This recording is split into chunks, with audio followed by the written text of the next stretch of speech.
Hello and welcome to today's Memorial Roundtable for Michael Weinstein. This event is called Meaning in Time, Remembering Michael Weinstein.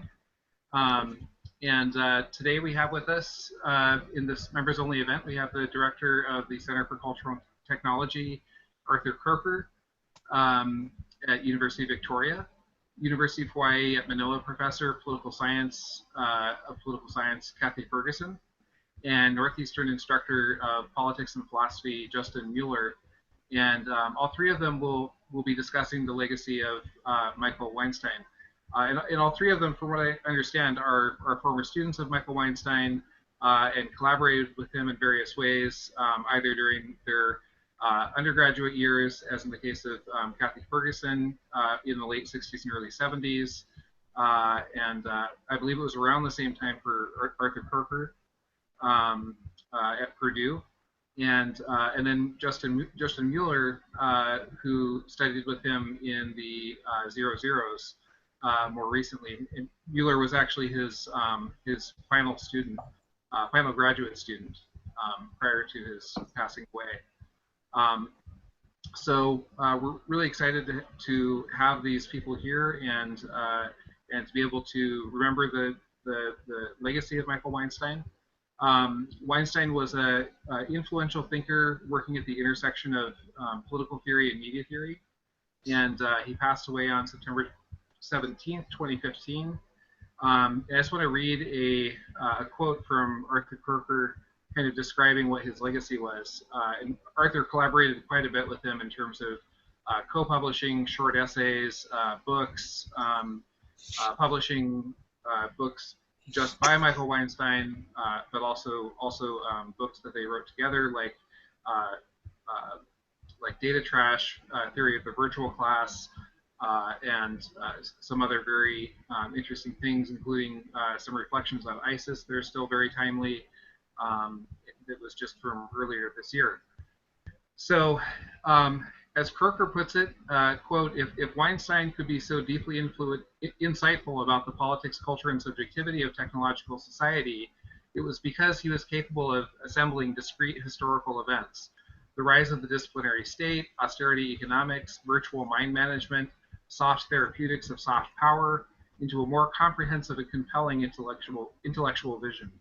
In fact, not only synthesizing the often hidden forces mobilizing history, but something else, specifically taking careful measure of both what is permitted by the prevailing rhetoric of power and what is disavowed, prohibited, and excluded. So drawing upon these respective engagements with Weinstein, as well as his writings at the intersection of political theory and media theory, Croker, Ferguson, and Mueller are going to basically consider the importance of his kind of systematic approach to critique. But also one that for him always leaves room for not only control but also divergence and resistance. So with that, I'm going to turn it over to Arthur, and then basically what we'll do is we'll have about 15 minutes for each roundtable member. So we'll start with Arthur, then we'll go to Kathy, and then to Justin, and so that'll be about 45 minutes total. And then after that, we'll have an open discussion for about 20 to 30 minutes or so. So thanks a lot for being with us, Arthur. Okay. Jason, thank you very much for organizing this event. It's really appreciated, and greetings to everybody. Just like to make a few reflections today on the prophetic vision that's Michael Weinstein. I always thought of Mike Weinstein, my friend, as a truly premonitory thinker who, just like Nietzsche before him, really came too soon. And his prophetic vision is what is happening to us and will happen to our successors. I believe is only going to be truly appreciated by the fundamental wisdom of those who come later than us. That is, as Michael says, who live in a time of transition. As Michael said, we are at this age fully posthuman, but not yet unhuman. And how couldn't this be the case? I always thought that all of Michael's thought is an extended reflection on Nietzsche's abyss, kind of tightrope walk over the present savagery of the remains of the posthuman day, with its hegemonic language in Michael's terms of recliner culture and virtual spasms and liberal fascism and pan-capitalism. And on the other hand, a desperate attempt on Michael's part to revive a finalist ontology based on an inner sense of responsibility and restraint against the gathering darkness of the nihilism of the will to will. A metaphysician and spirit, a political theorist as a matter of practice, a teacher of the indispensability and incommensurability of the human individual by vocation, a rapper of the midnight songs of madness by choice.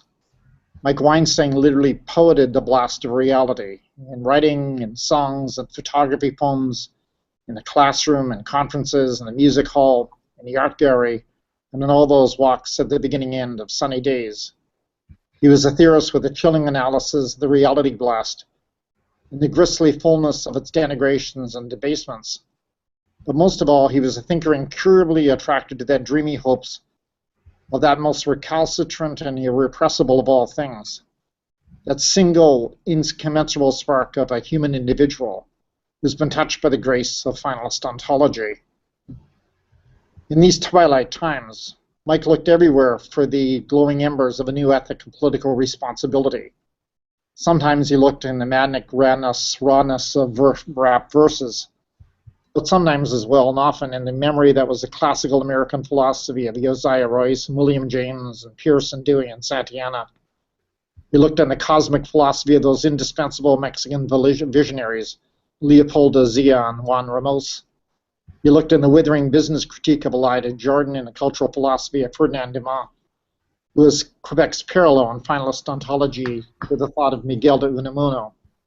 And of course, in the writings of all that which followed a language of urgent descent into the interiority of not just the American mind, but in all those places at the edge of the merciless logic of clashing empires, Somalia most of all, but also a descent into a unique form of ideology critique that stretched across the skin of this increasingly digitalized planet, stopping then and again in the delirium of popular ideology like NASCAR, as well as in the increasingly numerous sightings of that planetary nihilism that accompanies our transitioning to a coming time of the fully unhuman.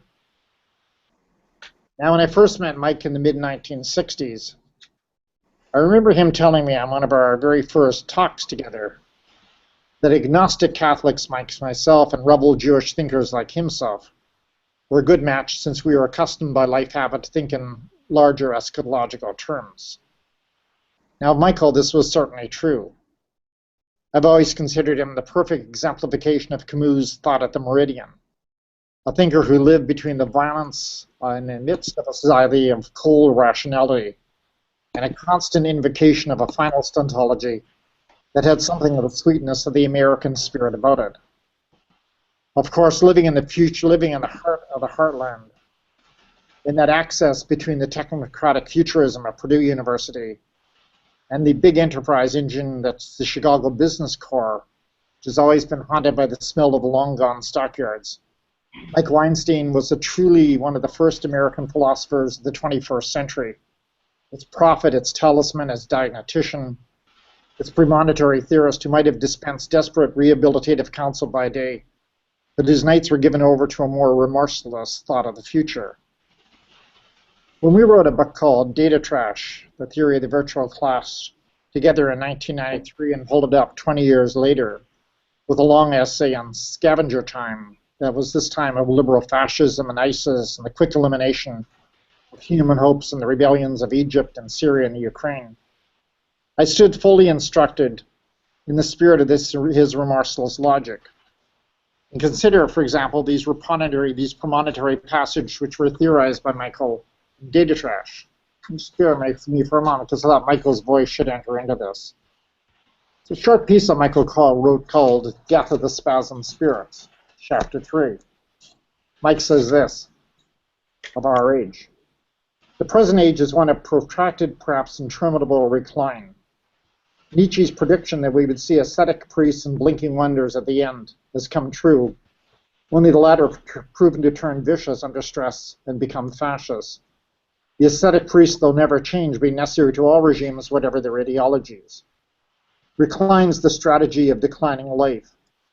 Weakening life increasingly needs more and more prosthetics. Real and valid life culture is reduced to a standing reserve of prosthetic devices. Declining life creates a cultural cocoon around itself, a virtuality, part imaginary and part technology, with ever more tenuous connections to the vanished life world. The secret today of Nietzsche's Last Man is the will to virtuality, the will to surrender oneself to technologically mediated and externalized imaginaries. Meanwhile, flesh gets scanned and processed through machines in a waiting period before it finally gets replaced by fully fabricated organisms, that is, replaced by pure virtual intentionalities for a virtual world. We begin to doubt that there are no more ascetic priests. Who do we have in mind? Michael Jackson? Recline is post-Nietzschean. Who did we? No one's administering recline. A general thesis. A process of recline into virtuality is interrupted by frequent spasms of fascism, and possibly a cover for a crash that may have already taken place. Indeed, it's immaterial whether or not the crash has occurred. Recline proceeds as if it were a crash effect, behaves as if the struggle is over and that we're either dying on an abandoned battlefield, seeking whatever comfort might be possible in our last moments. We exist in the interim between the human and its extinction or replacement. That makes us today fully post-human, but not yet unhuman. The age of the human was dominated by the ideological objective of realizing one or another conception of human essence. The post-human is ruled by the wish, mostly unconscious, to replace the human. There are innumerable covers for that wish, objectives that fall short of its maximum fulfillment, the most pervasive being the will to virtuality and the sacrificial will of fascism, the remains of the bi-modern after the ascetic priests have disappeared. Now, in my reflections on Michael, everything in his thought is premonitory. Spasm priests, interminability, a culture of recline, recombinant fascism, pan-capitalism, as a hybrid of the pleasures of domination, abuse value, and surplus bodies. Like Nietzsche, it's my sense that the 21st century is destined to follow a political trajectory that in every one of its increasingly transhuman technological projections and its silent spasms of individual anguish, and all its panic scenes of power running on empty that's already been fully rehearsed a generation in advance by the political theory of Michael Weinstein. Unamuno might have said, I am I in the human circumstance, and the human circumstance is I. But in the end, Mike Weinstein established a more difficult challenge, namely how to live with intellectual probity, to live with a sense of an ethics of responsibility in a blazingly nihilistic world culture that's caught up in the fatal drift from the post-human to a future of the unhuman. Thanks very much.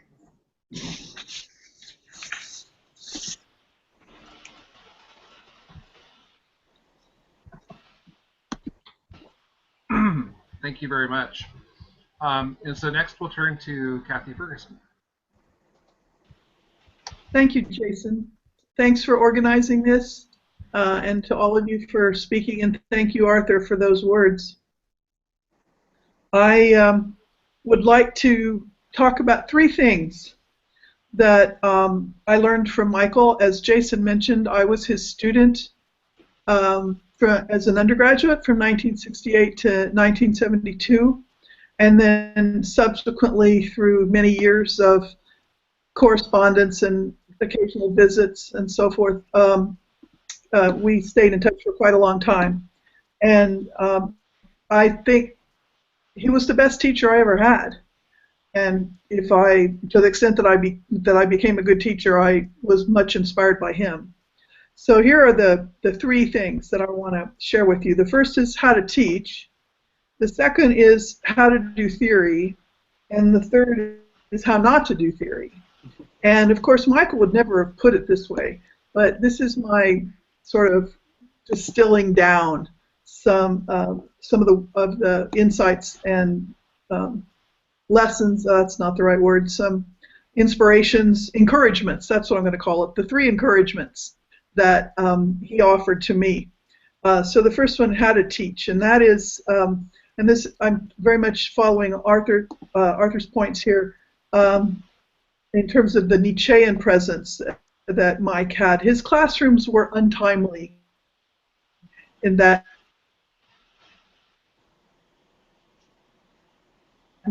Nietzschean sense. They were the university, And this was in 1968 when universities themselves were somewhat disrupted. So it's even more so now to try to think what it would be like to be in a class that has virtually no structure other than it meets at a regular time. So every Tuesday and Thursday at 10:45, we would meet for an hour and a half, but there was no syllabus, there was no plan, no assignments, nothing that an educator today would recognize as a necessity for something like tenure and promotion. So no rubrics, no benchmarks, none of the organizational fingerprints of you know, no child left behindification of the university. And what that allowed Mike to do was to take what has become a cliche for us, and that is a student-centered classroom, and to actually create a classroom by having the entire class run through and develop out of the ideas of the students.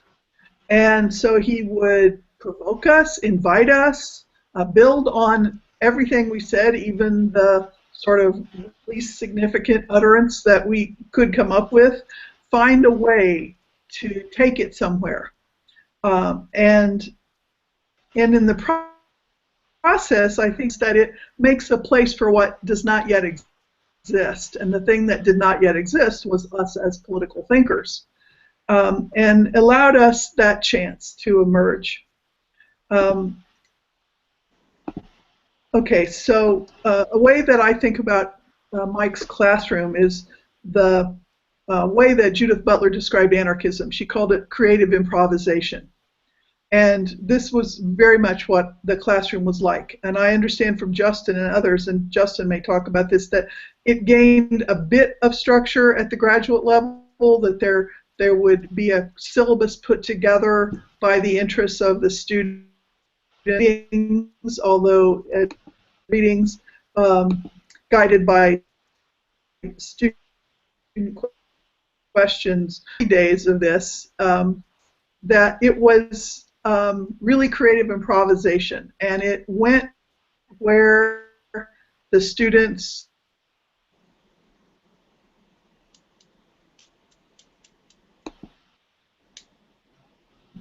follow from that. And one was that were willing to go, and it was the enabled to enter it. And of that, it is so the code was safe, but it wasn't safe. People, educators, example, that it never made you think would have been completely counterproductive. First of all, we often didn't know what was going on, and it was really hard, and we had to work, and there was the idea that you had a set of requirements that you would meet, and then you would be done, was nowhere in sight. And so for most of these kids who were like me, Midwestern kids from Indiana, this was pretty unheard of. And so the class was not, like, there were no trigger warnings, right? There were no comfort zones. It was always challenging. But what it had that made it what I would call minimally safe is there was no room in that classroom for bullies. And when a bully stepped up, which they sometimes did because people brought to the classroom what they already knew how to do, and so especially the kids from the conservative religious backgrounds, they came in to set us all straight. And there was simply no room for bullies. But because of the openness of the class, I never saw Michael actually have to, I guess one time I saw him actually turn to somebody and call them out of order. Most of the time what he did was he let the classroom work in such a way that other students would react and call them out of order. And there would be an encounter between students in which what was at stake would be revealed. And because he had created these fledgling thinkers, he could turn us loose, sometimes on each other, and stand back and see what happened. Okay, last thing I want to say about what kind of enthusiasm he gave me for teaching is to make a classroom, and that includes the points of view in the class and the presences in the class of bodies and voices and thoughts, but also in what we read and in how we read it. That the I didn't know there was a canon in political theory until I got to graduate school. Um, and once it never occurred to me that George Herbert Mead wasn't in it. I had to learn that from a much more conventional graduate education. I thought whoever was interesting was who you read, and whoever helped you think about the questions you had was a political theorist worth reading. So I think that sort of openness to multiple ways of thinking and to sort of get the best out of what was available is an important thing I learned about teaching. Okay, so now let me tell you what I learned from him about how to do I will say political thinking, especially related to unknown writers, because part of what Michael did was encourage us to go for the less well-known people. And the first, he has three ways of talking that I want to reproduce. One was to make contact, a second is to draw vitality, and the third was to express gratitude. So the make contact is to make contact with the spirit of the work, appreciate the best element of the ideas. And a lot of times that meant foregrounding themes that others have neglected, a vein to mine that hasn't been exhausted. And then second, to draw vitality from that encounter, make the thinker live as a serious thinker on a compelling problem, and protect them what Mike called the, quote, wax of misguided criticism that often sort of set people aside before their ideas have had a chance to make an appearance. And then the third one, which in many ways is the most untimely of the theoretical engagements, and that is express gratitude, that encounter thinkers in a generous way. Always give the best reading you can of what they're about. Give them the best version of their ideas instead of sort of jumping on the places where a line taken out of context can show a big deficit. Just sort of let that fall to the background and get the sense of, at their best, what was this person about? And like what I learned in graduate school, which even though I had many good experiences there, but the gestalt was more that thinking is an ambush, and that what you try to do is catch people and find their weaknesses, because then you can develop a critique. And if you develop a critique, then you're an intellectual. And instead, I think Mike invited us to do a kind of co-thinking with someone, even somebody that isn't going to help you very much, that you don't really know why it is they're not helping you unless you do this co-thinking. And then you go your own way. And I think about what Foucault said about how his relation to Nietzsche, that in the end he made his ideas, quote, groan in protest. And I can certainly see both Mike doing that with other thinkers and us doing that with Mike. But it's the second step after the expression after making contact and drawing vitality. Okay, and then the last thing I want to say is what I learned from him about how not to do political theory. And I have just two things to say here, because he would rule out. But political theory that leads you into a mastery project is something that he had enormous suspicion of, and he taught us to see the dead ends of mastery projects, what he called in Wilderness in the City, desperate attempts to master life. He talked, the reason that I think he liked Stirner, and of the anarchists, Stirner was the most useful to him, was that Stirner is really good on teaching us to guard against fixed ideas and to always be sort of be attentive to that will to power over truth that fixed ideas provoke in us. And then the second one is much more of a professional note, and that is don't fit in too well to your profession. Um, or your country for that matter, but certainly your profession, your career, and so forth, that there was, I say in my essay about Mike in the book that we all contributed to, that he was not a mentor in the conventional sense. He didn't help me get a job. We never talked about career trajectories, tenure documents, how to apply, nothing like that. But you might say it was a kind of counter-mentoring. What he taught me is that I've entered a profession in which the inclination to reduce yourself to your vita is enormous, and that it's just getting worse. I've never talked to him about what the citation index meant, but I can just imagine what he would have to say about it. It's the logical extension of equating yourself with your CV.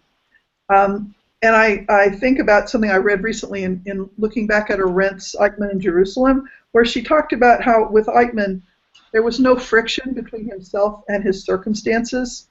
And I think Mike encourages us to cherish the friction between ourselves and our circumstances, that without friction there's no ground for develop either inner tolerance or restraint, the two things that he talked about us sort of needing. So I just want to end by quoting a friend of ours, a friend of Mike's and mine at Penn State, a fellow named Larry Spence, who was a political theorist there. And he once commented to me that Michael was greater than any of his books. And even though I think that the books were great, I think Wilderness in the City is a fabulous book, and I learned from all the books. But I think that Larry is right, and that Michael was greater than his books, which I think is a words that most of us would like to hear about ourselves, since you certainly don't want to be less than your books, right? Greater than his books because he was so open to a variety of engagements, and that he always laughed.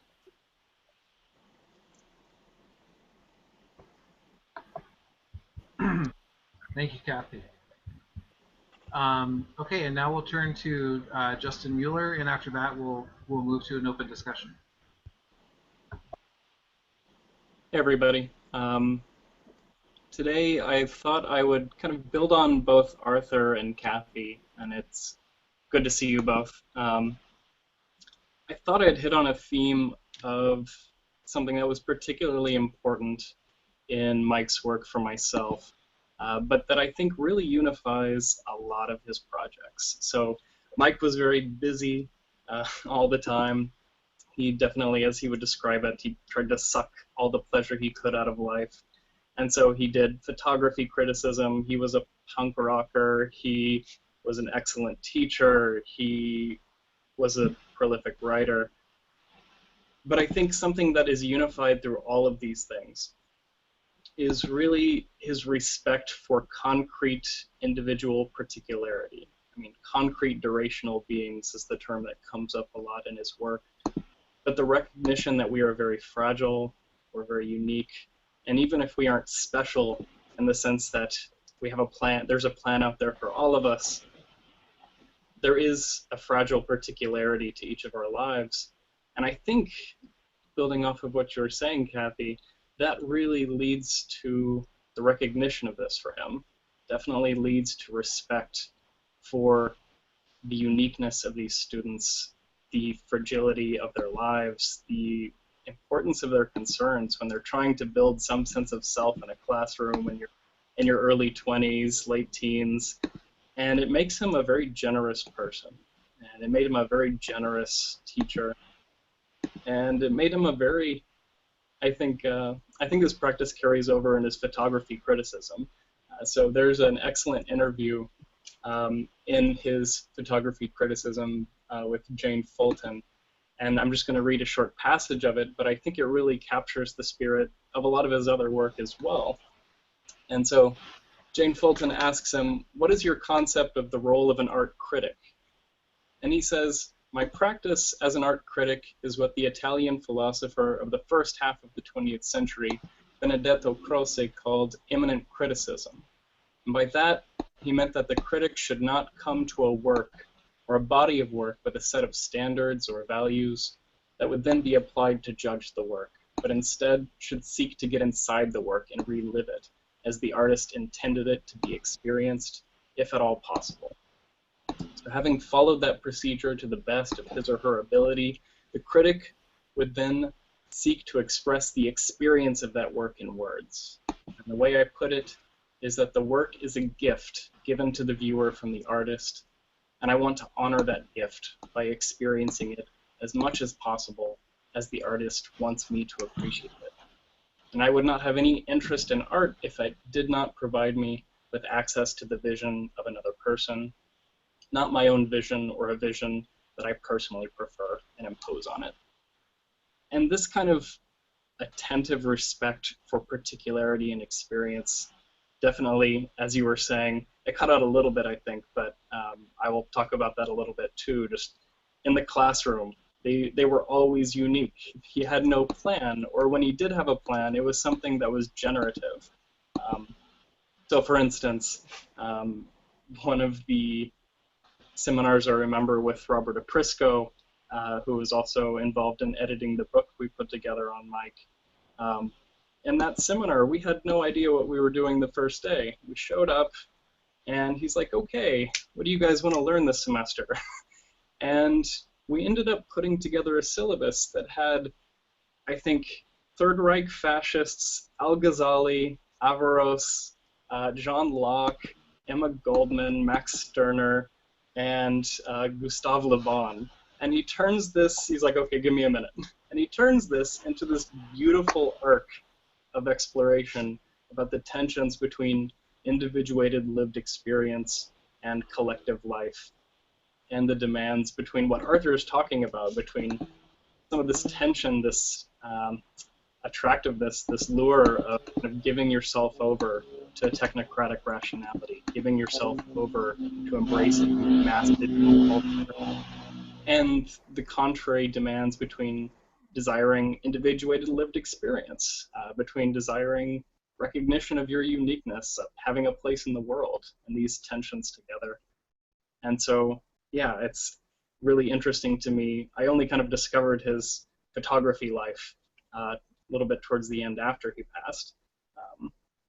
But seeing this unity kind of struck me, how he has this unity in his photo criticism of wanting to receive a gift from individuals and trying to do what you can to build tools to show that gift to that individual who may not have seen it in their own work. Definitely had the same thing in my own experience as a student with him. I know for a while, I think, Arthur, you wrote in one of your chapters, I think for the Weinstein book, that Talcott Parsons was kind of a lodestone for you for a while early in sociology, and the department at Purdue wasn't really giving you much of any space to do your Talcott Parsons explorations, but Mike kind of gave you a bubble of shelter and would prod you and poke you, but let you go through Parsons to get to where you needed to be. And yeah, Kathy, as you were saying, he's not really a mentor in the traditional sense. He's an unmentor, he's a counter-mentor, but he's not trying to impose a stamp on you. He wants to give his gift to you or receive the gift of your interest from you and then try and show it to you in a clearer way that you may not have seen in yourself. And so for me, I think Max Stirner early on was one of those figures, and I needed to work through and from for a while before I could incorporate him into a broader system of thinking about radically unique particular existence and how you negotiate that existence in a social world, in a world with different collective and individuating processes. And he gave me that kind of shelter to do that for a while that I probably would not have had in a traditional department of either political science or philosophy. But yeah, in his written works, you also see this unity in concern for respecting individuated lived experience, concrete durational beings. And so thinking about across all 20 of his books, even though it's kind of hard to summarize them, in each of them you find this beginning of a concern for individuated existence and finite existence as well, and a finite imperfect existence as an individual who is themselves a bundle of processes. And this seems to me to kind of fill all of his works, is how do you live a life that is in this kind of tension, and in this limited tension?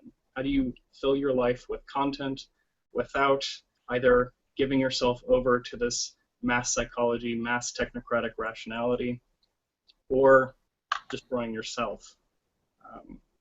And so you always have this tension as a bundle of processes between security for yourself versus recognition from others, the desire to belong versus being a unique individual, having a desire for meaning alongside your recognition of your finitude and your mortality, and desire, to have a defined life within a context of complex organizational society that has its own functionalist demands kind of placed upon you. And so, yeah, this is something I think that in my mic was always quite useful for me, for helping me think through this uniqueness, how to think about unique particularities without being reductionist, trying to appreciate all of the complex tensions in concrete durational beings, in unique lives. And it definitely made me, I think, a more generous person coming out of undergraduate life. I went to Baylor during my undergraduate years.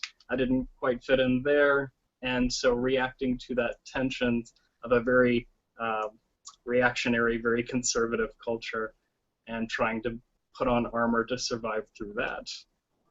Going through Mike was very helpful for me, for taking off that armor and for thinking about the complexities of individual existence within complex hierarchies and authority structures.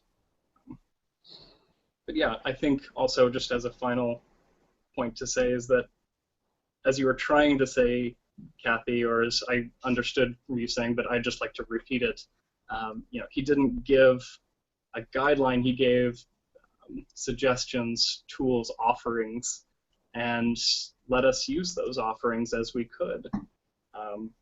His early stuff as how do you build intimacies in order to kind of make finite existence tolerable, enjoyable as much as you can. How do you cultivate finite perfections and virtues? How do you exercise love? How do you cultivate hedonism in the face of society that is pushing against your desire to enjoy yourself and your existence?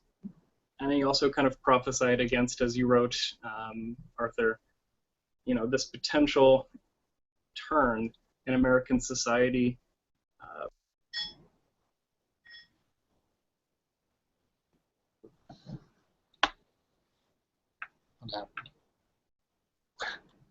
Someone muted. Justin, could you unmute yourself? I think Mitra accidentally muted you. back. Okay, there we go. Okay, what was I yammering about? Last point, yeah, I'll just close off then. You gave offerings, gave strategies for how to live a finite existence, and I think this kind of offering of tools was something that I also appreciate, as in his whole project, trying to build this unity of respect for individuated particularity in existence. Yeah, okay, that's all for now. Great, thank you very much. I just want all three of you and everyone else to know that this video is probably, I believe, is being viewed right now by his wife Dina. If not, then she'll have access to the video afterwards. And then also by Mary Louise Croker, who also knew him. and a few other people, other former students of his, who couldn't necessarily be in the hangout. I'd just like to maybe start off a question, but obviously the other major thing that could happen is that the three of you could respond to one another. Any thoughts that may have come up, if you want to do that. One thing that I'm very interested in is how exactly did his work encompass both kind of philosophy of technology and sort of media theory and that kind of stuff, as well as as well as political theory, because it seems like he's remembered very much as a political theorist, but then at the same time, when you look at his work with Arthur Croker and some of his other work, there's also quite a bit that deals with kind of sort of virtual technologies, new technologies, data trash, and these types of images and concepts. And I'm just wondering, where did that come from originally for him? Was he was that through an engagement with maybe Heidegger and other figures like that, or how exactly did this this intersection arise for him?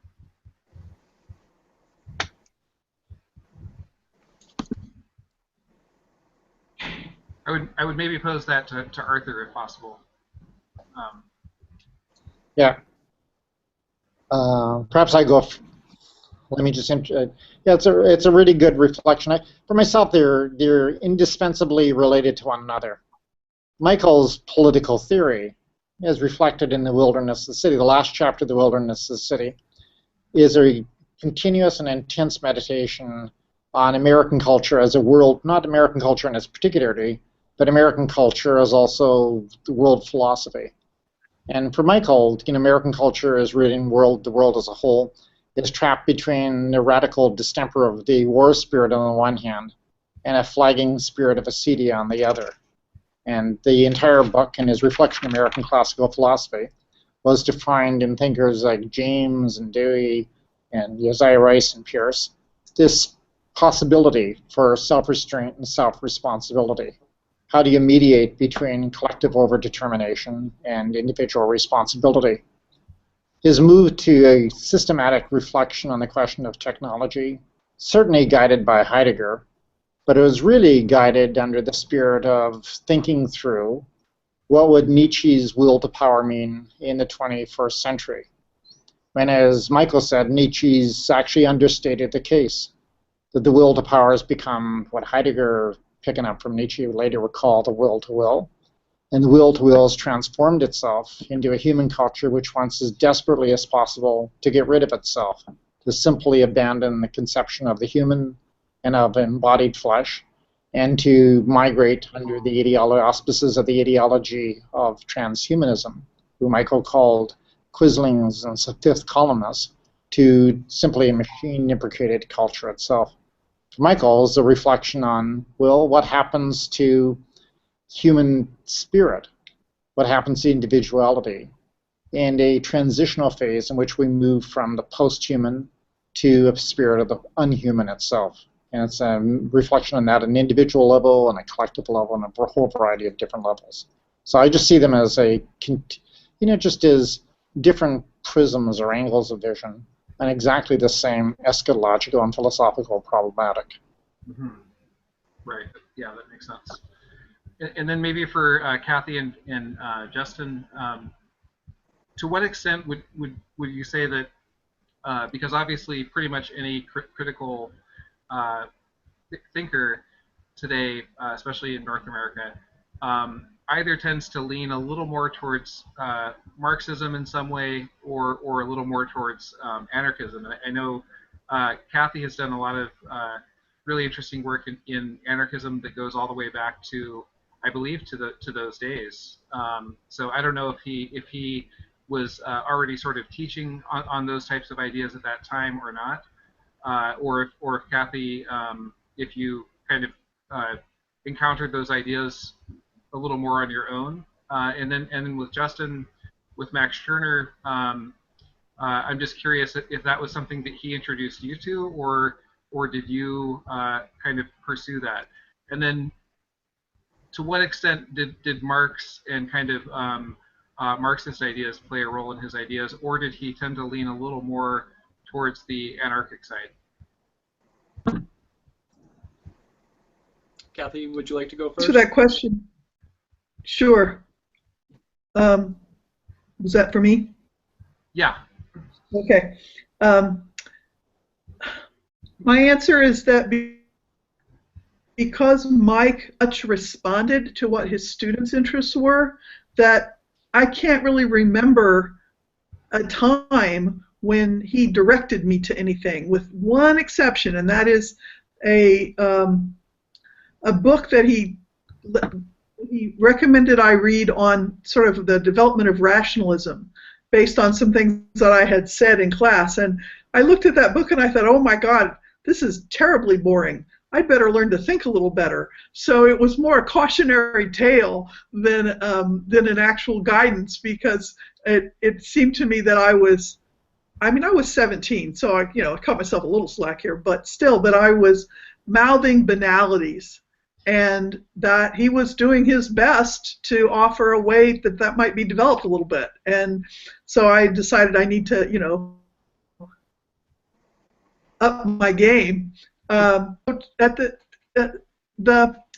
time that I was there, 68 to 72, was really when what people call the second wave of feminism was, very, very big and full of energy.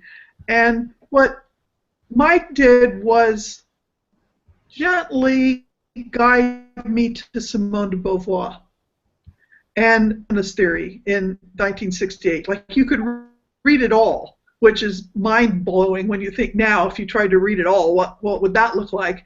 And I started off an honors thesis on 5 thinkers, and after reading all 5 of them, I couldn't come up with a way to compare Simone de Beauvoir to them, and he said, that's because you're trying to compare 1 elephant and 4 mice. And he was right. And so we just went with de Beauvoir. But he was very much responding to me, and it wouldn't have occurred to me to ask about anarchism. I'd never heard of anarchism. So I would, but I do remember of Marx, and all I knew was that he was. Is that he would what?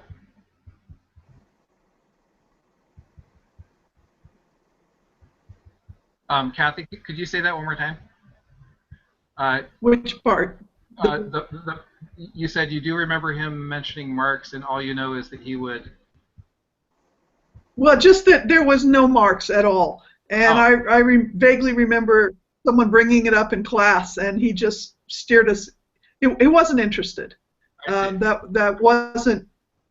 And no, now if somebody had asked more, he would certainly have gone there. But none of us knew enough to ask anything but the most vague and undirected of questions. Okay, interesting. And how about you, Justin? Yeah, I would say for the Marx thing, that was very intentional, actually. So my background, I started off in undergrad. I encountered Marx on my own, and so that was kind of my first kind of exposure to real political theory. And then towards the end, I encountered anarchism, and so I have always had kind of a pilfering approach to both, even if I lean towards the anarchists. But Mike wouldn't want to put himself into any particular ideological camp, but if he had to pick, I'm quite certain he would have leaned towards the anarchists. I remember him telling me a story about he tried to psychoanalyze himself and understand why he didn't really enjoy Marx that much.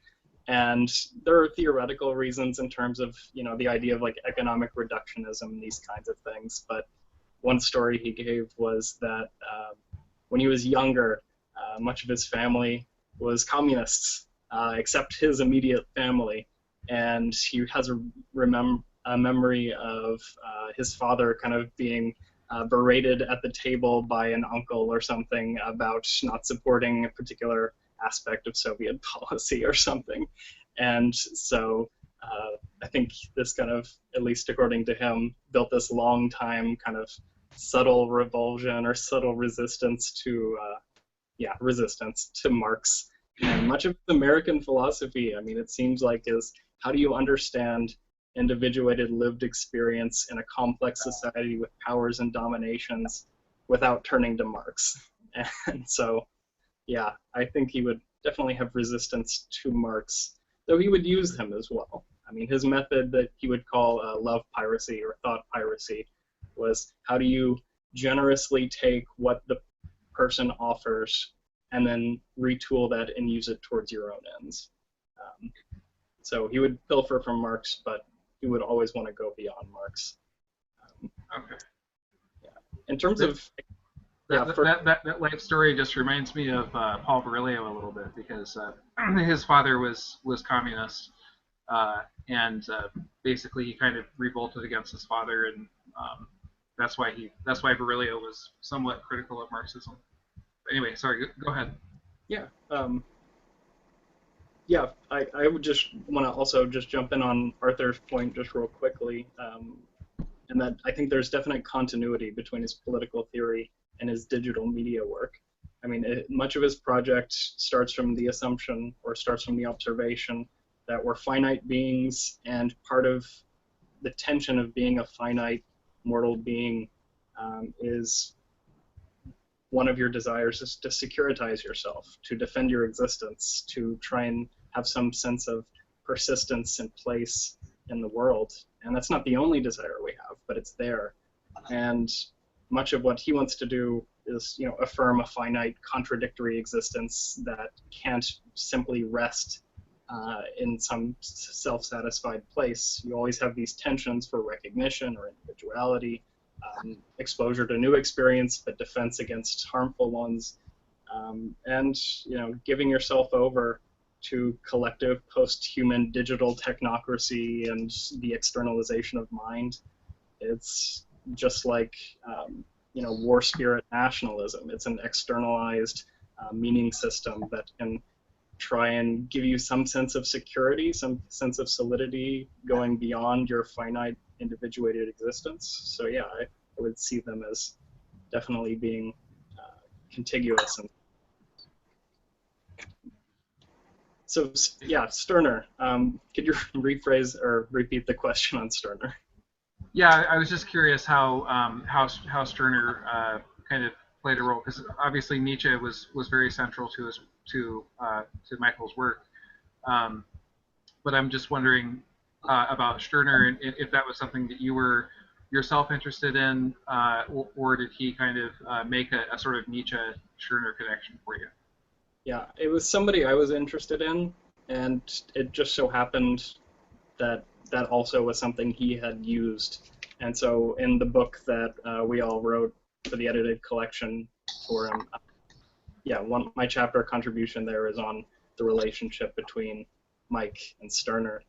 And I think for Mike, I mean, Stirner was one kind of position you could adopt. So Stirner gives you the idea of ownness and own, and you are your own in the sense that you are all of the processes and powers that you have. You are the bag of bones, I think is one phrase he has, but also the things that fall under your control. And he's trying to move away from, the idea of the cogito and the idea of a unified subject that's a rational actor. He wants a more kind of processual kind of image of what the self is. And ownness is, as Kathy, I think, has written about elsewhere, the strategy for kind of staking out control and exercising ownership over yourself and that which is in your power. And especially a way to kind of get rid of the spooks, get rid of these abstractions that would render any particular individual as being in service to those abstractions. So an ideal of God, or the state, or justice, or humanity, human rights, whatever, can, if you aren't careful, subject you to their demands. And so when you adopt ownness for Mike, and for Stirner, it's a position that you can put in to kind of excise those spooks and to kind of stake out boundaries. And so For Mike, it's not the one you can stay at. Nobody can constantly kind of try and shed yourself of all of these rags, because you can't have a sense of self and who you are if you're constantly getting rid of every single aspect of your existence. We have to define ourselves in some ways. We need some sense of who we are over time, but it's one position that you can adopt, and it's one position that you can be in as a kind of critical exercise. Great, thank you. Well, let's go ahead and open it up to the rest of the group here. I think, Kim, are you a former student of his, or what was your relationship to him? Hi, yes. I was an undergrad student in his political ideology class in, I believe it was in fall of 2009. And as previously mentioned, there was no textbook or specific ideas about what the class was going to be. And what we were told the first day is that to go get a copy of USA Today. And if nobody else had anything to talk about, then we'd fall back to USA Today, that exact copy, because that was a way to gauge the centrist views. You could get the pulse of the nation based on how USA Today was reporting certain things. And so the next class would come with USA Today, and then eventually people were invited to bring anything else they wanted to talk about. And so there was a lady, young woman, that brought an article that had some, I forget what the specifics were, but it went into cognitive dissonance and inferred justification and all these terms, and he all of a sudden decided, okay, I'm going to teach you martial arts of the mind, is what he called it. And so we went through all these different directions, that it even went to Metallica lyrics. And he tied the heavy metal into even political theory, and even into the ideas of the individual, and what we deem as more important than other things on our value slope. And it was just an amazing class, and it impacted me in so many ways, because I would challenge myself as to how I would view things and why I was viewing them that way. And yeah, and I took a couple of other classes from him, and it's just been an amazing gift. So I'm happy that I'm able to share. Yeah, thank you for sharing that. That's great. That's great. Who else would like to speak? Maybe Matthew?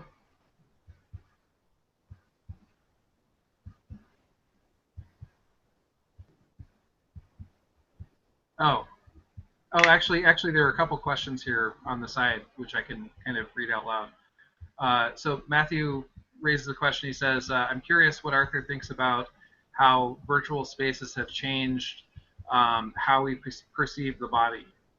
And while we're on Arthur, I might as well mention the other question. So Matthew's question is, how have virtual spaces changed how we perceive the human body?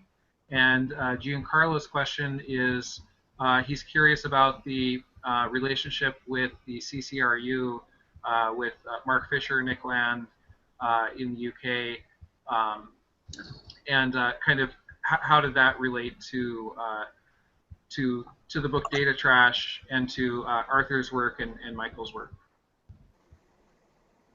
Yeah, the data trash, basically it's true, would be an implicit conversation with the CRU's work in Warwick, but it was really in direct conversation with the blast was coming out of Silicon Valley and continues to come out of Silicon Valley. And it's in debate, quite ironically, with corporations like Google and Microsoft and Twitter and things like this. Of course, we're in the midst of the medium itself. And it was intended to be a premonitory, incipient critique of the emergence of the virtual class. And that book was written in '93, so approximately a quarter of a century later. I think its predictions are, I just follow them yearly. His predictions have proven out to be absolutely accurate, and it was sort of an anticipatory ideological analysis of the coming of an age of recliner culture and liberal fascism, and of the actually wholehearted movement of the entire tech industry to the side of the virtualization of human flesh. I mean, I just am astonished as I read, the Google's the director of Google's research engineers, talking really glibly about machine-oriented minds and algorithms, which will result in the full externalization of human consciousness and the externalization of flesh itself. Everything that Michael had to say about that we have decided to surrender human flesh to the sovereignty of machine-oriented cultures is basically true. And with Justin's earlier comment, I would just make a small interruption with it, a small intervention with that, because I think it's true that Michael had a concern with finite flesh and human particularity, but really he was a thinker of the meridian. I mean, he had that in one sense. In the other sense, on the other hand, his thought was fully experimental, and he adopted what Marshall McLuhan would call the strategy of the counterblaster, being a countergradient to the invisible flows of power itself. Look at this as a person who is, after all, a rap artist for Vortices, for a band which is named after Wyndham Lewis's Counterblast in the first instance, and all of his thought represents this powerful counterblast. Some of his best philosophical writing was done in Chicago coffee shops when he's got listening to the television going full blast, and he says, well, try a thought experiment. I'll write about anything that appears on the television, and he basically does that, weaves it into a reflection on public culture, and suddenly you're in the middle of very systematic, critical political philosophy itself.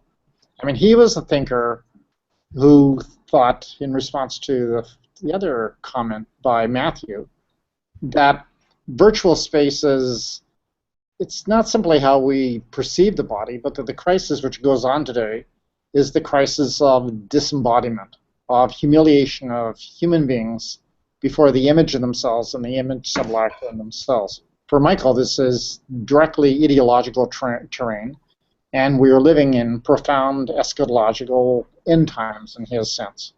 And he and I would differ on that. I'm a Canadian in some ways, and Canadians have this kind of survival strategy to really exhibit in your thought and in your life practice a real commitment to being a counterblast and being a countergradient to the times in which we live, which means at the same time entering into the cold rationality of those times as far as deeply as possible.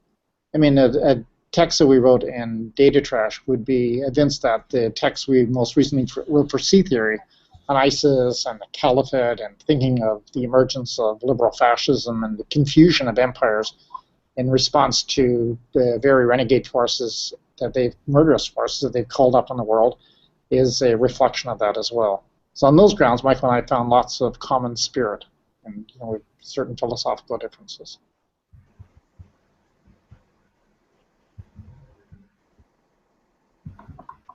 Great, and then Matthew responds with another question. I like that question. Not sure if you could answer this, but do you see an intersection of the disembodiment of the virtual disembodiment with medical takeover of the body's ability to know itself? Oh yeah, absolutely. Some of the, I just finished a lot of, Mary Louise and I have done a lot of research on synthetic biology, in which the medical establishment is really interested in sort of wraparound virtual filaments for the most vital human organs itself. It establishes internal surveillance systems for the body, under the guise of who wouldn't want to get an early warning you're about to have a heart attack or some other breakdown of the body itself.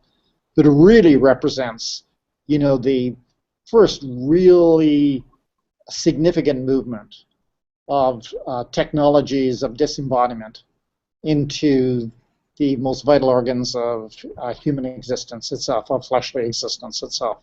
So actually, quite ironically, in the next couple of weeks, I was invited to give a talk at the university, at the University of Victoria, by these wonderful people working in health. And I'd like to actually address precisely this question. I have lots of good examples to talk about this. So, Matthew, that's a great question. And Data Trash came out it was 93, right? 93, I think, yeah. Yeah. Wasn't that basically the year that, I think that was, no, that wasn't, it was a little earlier than that, but it was like 92 that the internet really kind of became popularized, I believe. Yeah, and Data Trash was written, it was completely a net book. Michael and I wrote it without ever meeting. We sent files back and we both learned how to send files back and forth on the net. It was pretty rudimentary forms of communication, really, compared to now. And that book was written in a series of philosophical spasms, went back and forth, and was written in really short order over a summer of intensive work. And it turned out the net was a great way to put pressure on both of us, and it provided a kind of fuse space for philosophical consciousness. I was sitting in Montreal, Michael in Chicago. Okay. How about Daniel? Would you like to pose any questions, or do you have any reflections or anything like that? Not right now. Okay. I like that. How about Eric?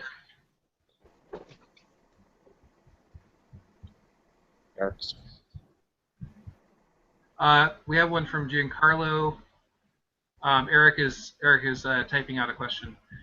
Giancarlo asks, drawing on Weinstein's work, what kind of future research could we be encouraged to pursue? What kind of thought can we project and develop from his vision?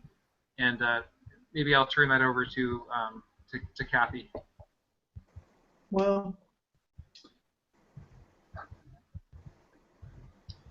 that's a really interesting question. Is it my turn? Can you hear me? Yeah. Okay, thanks. What to pursue? What would he encourage us to do? Well, first of all, he would have a conversation with you, and he would try to sort of agitate to the foreground what was compelling in your anxieties and your concerns. And then he would do the way Justin described creating a syllabus for a class. He would kind of create a direction for how you could go somewhere and what your resources could be. So I think that I couldn't answer that in any way about the substance of research. I mean, there's some suggestions for sure. Like, I really think that in terms of what appeals to me, I am fascinated by that horrific dual expression of nihilism that Arthur was reminding us of, where on the one hand you've got acedia, sort of the not caring, the cultural fatigue, it's the withdrawal, and then on the other hand you've got the war spirit, which he hauntingly talks about as the passion of the weak to trample the weak. And that's so much creepier than the passion of the strong to trample the weak. Right? We have a lot of ways to understand that. Whereas that mixed desire to not be touched and to get even is an incredible political cauldron.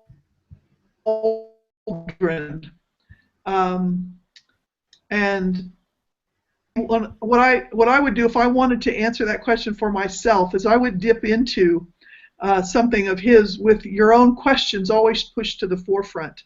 I remember Dina saying, his wife, saying in her brief introduction to the collected volume that sometimes he would read a 400-page book and he'd have one line of notes that he took from it, but that was satisfying because that was what he needed. Other times, and I think her example was Whitehead's Process and Reality, he would almost write out the whole book, painstakingly write out paragraph at a time and then comment on it. And that he did that, he made it his own. He was, there was nothing superficial about how he encountered anything.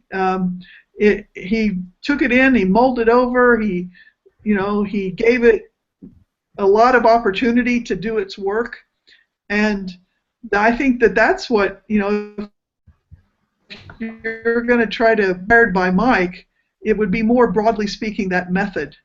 And then, read for those things in him. Like for me, it's that acedia war spirit horrendous mix that I keep coming back to because I think contemporary events are kind of hard to understand without it. But, finding the Weinstein you need.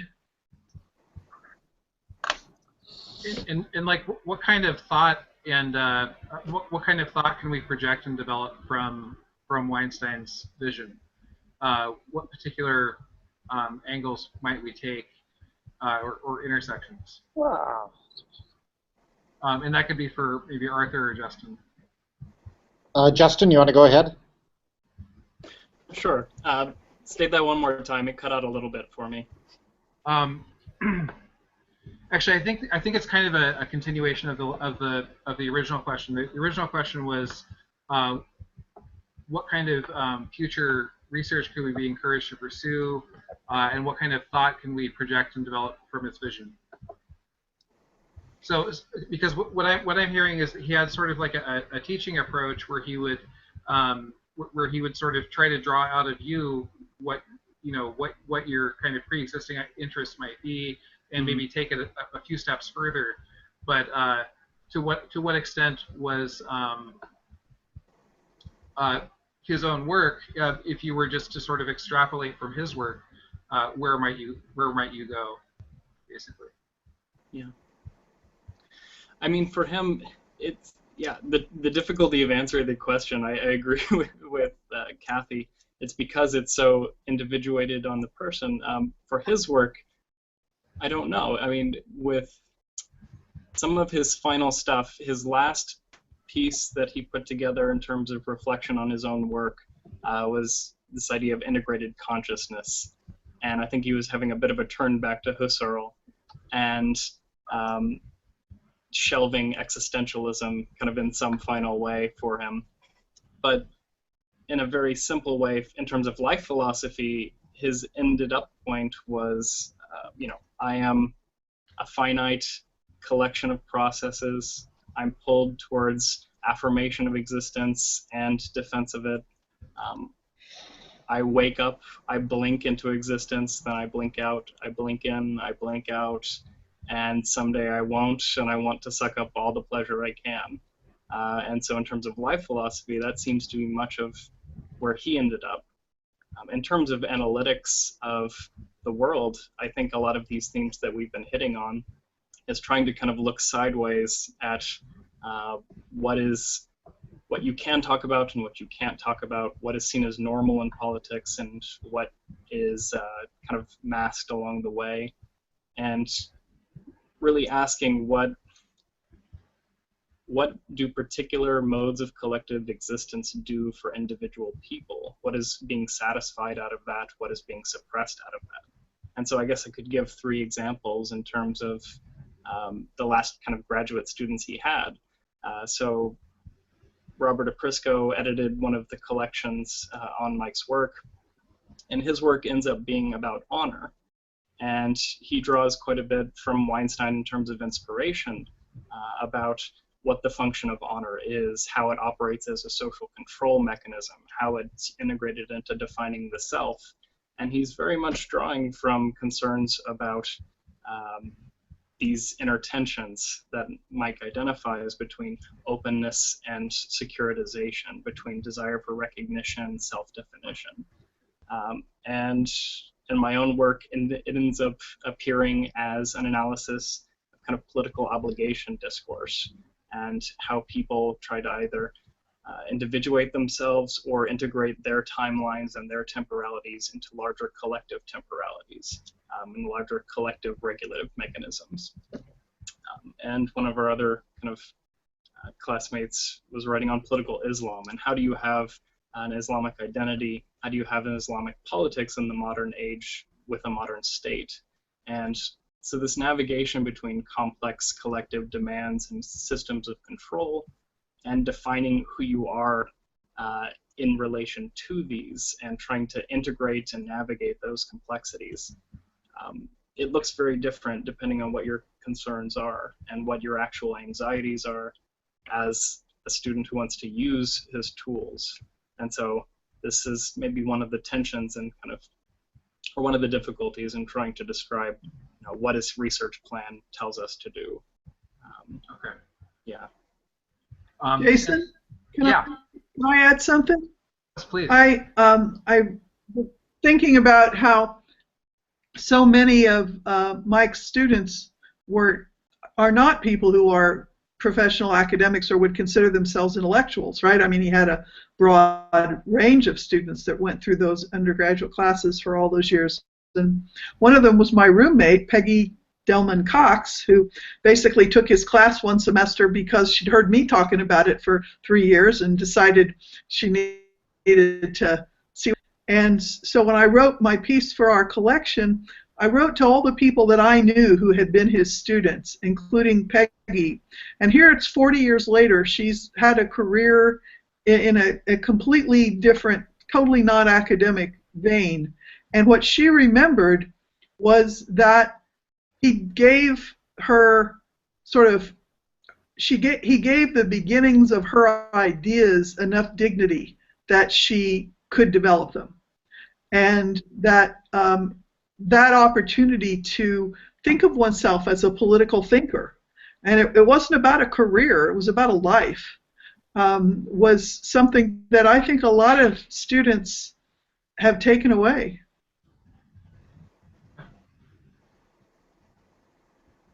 Great, thank you. Eric has a question that he put together here that is about new materialism and speculative realism. So I'll let him pose that question.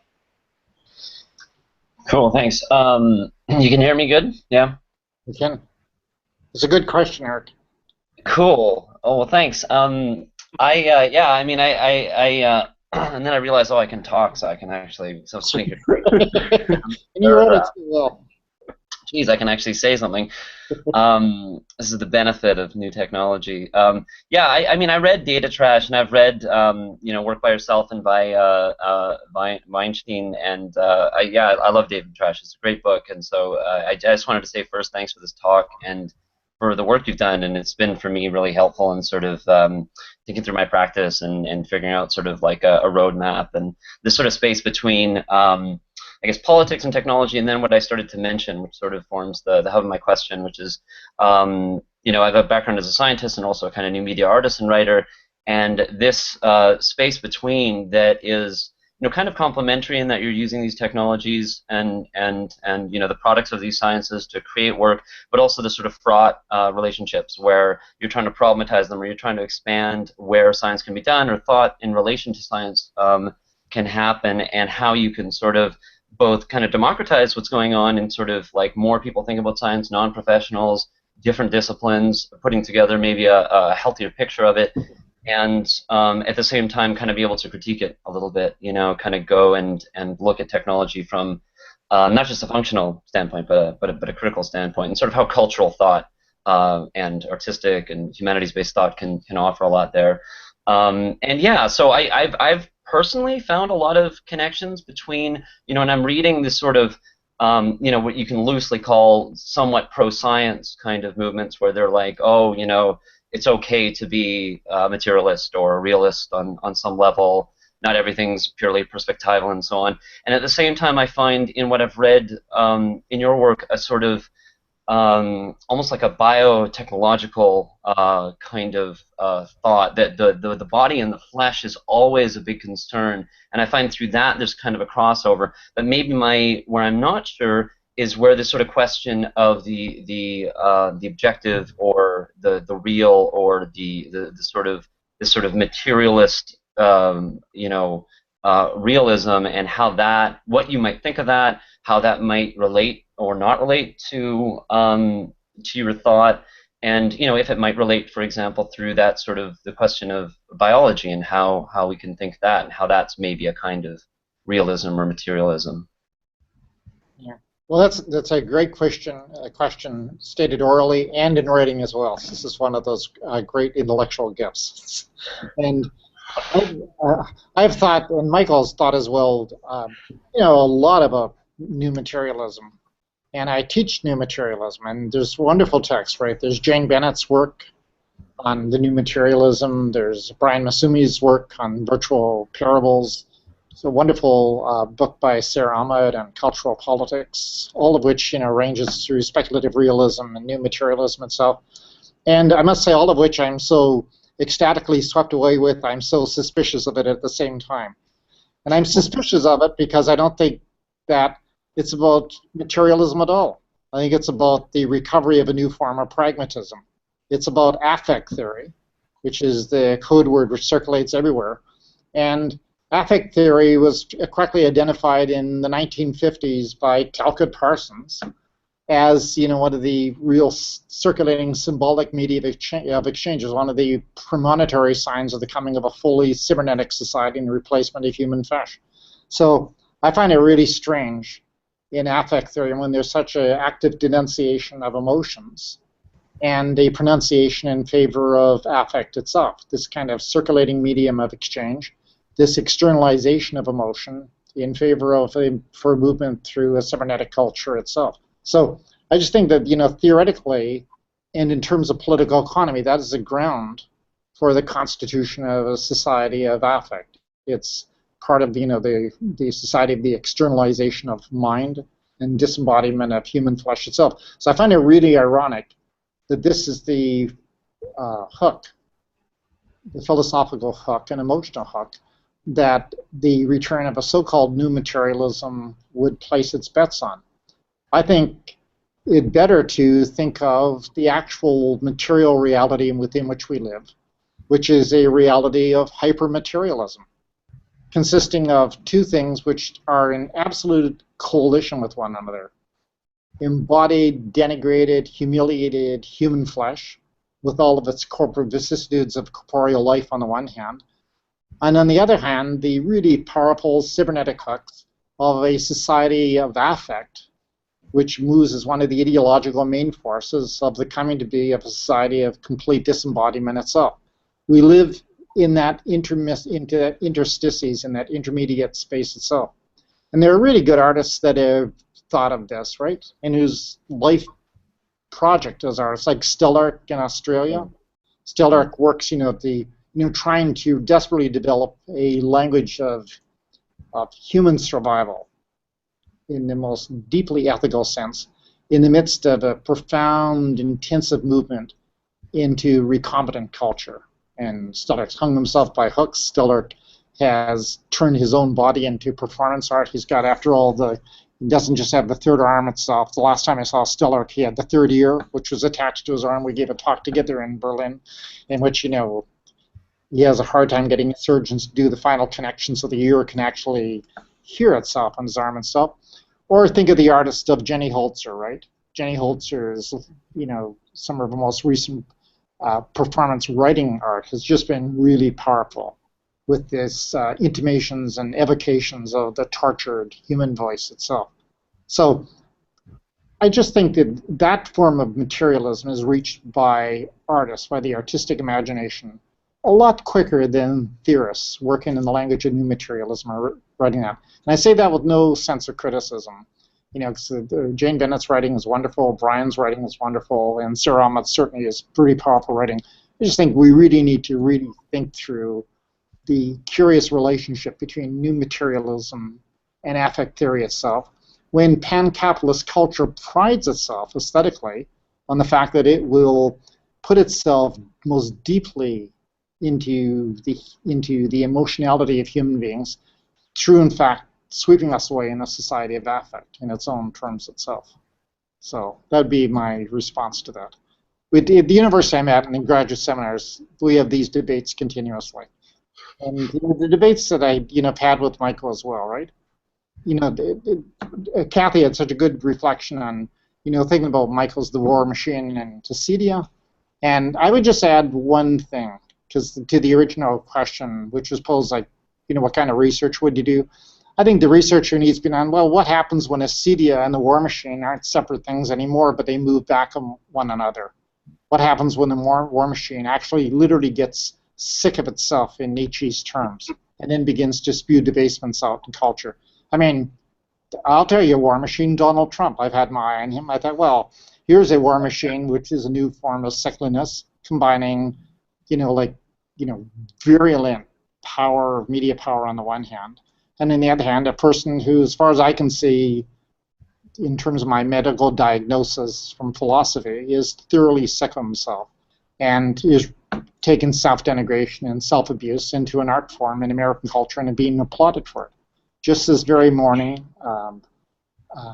the most recent incarnation of the Bush twins, which was saying that he'd vote for Donald Trump. I thought, well, that's quite curious. And what would this mean in terms of the wilderness and the city?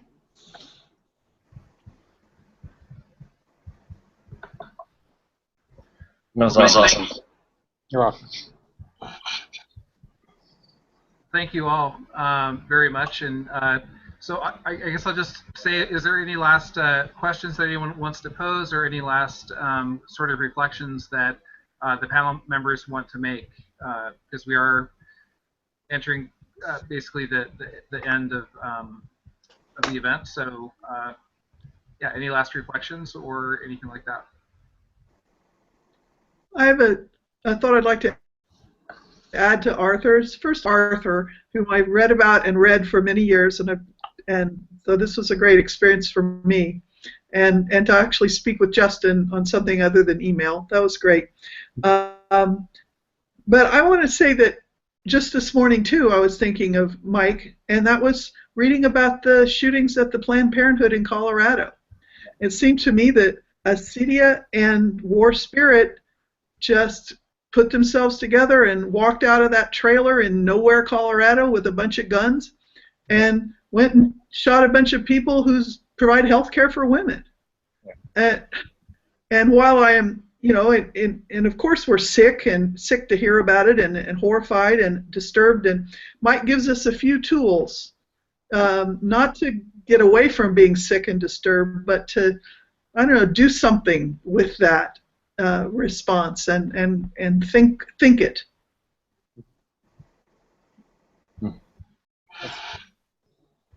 Yeah, I just googled that phrase, and there's thousands of results, it looks like, for the passion of the weak to trample the weak. So I'm looking forward to reading more on that. Yeah, and maybe I'd just say, if Dina Weinstein's, Mike's wife, is watching this, I'd like to say hello to her, send her my love. I'd also like to say the very first time I met Mike was under the auspices of Dina when I was a grad student at Purdue University. Just come to grad school, brought a pamphlet down from Quebec called White Niggers of America, which is done by Pierre Veillère, which is about the decolonization movement and Quebec nationalism. Dina read it, we had a good talk about it, and she said, there's this guy I think you'd like to meet. It's my husband, Michael Weinstein. So really the beginning of a long friendship, both with Dina and with Michael. And Justin, do you want to make any closing remarks? No, I'm actually just quite excited now to make these connections that people have been making between this vulnerability, this self-disgust, this desperation, plus a militancy added on top of that. It's been I've been trying to find some way to frame all of these things that have been happening over the last few weeks, and I felt pretty comfortable calling Trump just a fascist, but there's something more to it, and I think Mike, after the Unabomber attacks occurred, the first things Mike did way back before my time was try to understand it. And so I think he got into a debate with Sheldon Wolin about the Unabomber, and he was not defending the Unabomber, but trying to understand the ideology and trying to understand and analyze it in a psychoanalytic sense and a philosophical sense, for what is the motivation for this? What are the driving impulses of this? And yeah, I thank you for raising these tensions, raising these cases. That's going to give me food for thought. I'll be going back to wilderness in the city in probably an hour. So great. And Kim, his former student, asks is it possible to form a forum or group of some way to continue conversations such as these? And for that, I guess I would have two answers. There's the Friends and Lovers of Michael Weinstein group on Facebook, and there's a number of people in that. So some of those conversations that are specifically kind of about him and people remembering him, that would be a great place to do that. As far as discussing these themes of kind of political theory and media theory, technological theory, we have a number of research groups within the New Center that are focused on these questions, and I'm definitely influenced by both Kathy and Arthur, who played, who played major roles in my development and my thinking in various ways, and so and I'm the one who administers the research group, so so I can just tell you the two research groups that we have. We have post-capitalism research group, post-statism research group. We have a time-critical media research group that would, and all three of those would be good forums for that. We also have a research group on the concept of accelerationism, which would probably intersect in a number of different ways with this as well. But thank you so much to everybody, to Kathy and Justin and Arthur, and to all of the members and students of the New Center and former students of Michael Weinstein who came today. And it's been a great event and really appreciate it. So, great. Thanks very much, Jason. It's great. Okay. Thank you, everybody. Goodbye to everybody. Bye. Bye. Bye-bye. Bye-bye. There it is.